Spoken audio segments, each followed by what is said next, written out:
At SEW Eurodrive, we aim to develop products that are attractive to our customers, not only technically and economically, but also ecologically. What makes a product ecologically attractive? Well, there are several aspects: energy efficiency, resource efficiency, durability, and circularity.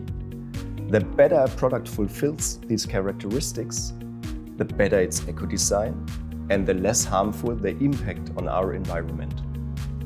As a family-owned company, we have always attached importance to eco-design in our modular system. Step by step, we are expanding it. Some current examples: we published an internal eco-design guideline. We have introduced the R&D service eco-screening. Recently, we made eco-design mandatory and we anchored it in our product development process. We make eco-design measurable through KPIs. And we put a lot of effort into processes and methods to bring more and more components into the valuable cycles of remanufacturing and reuse.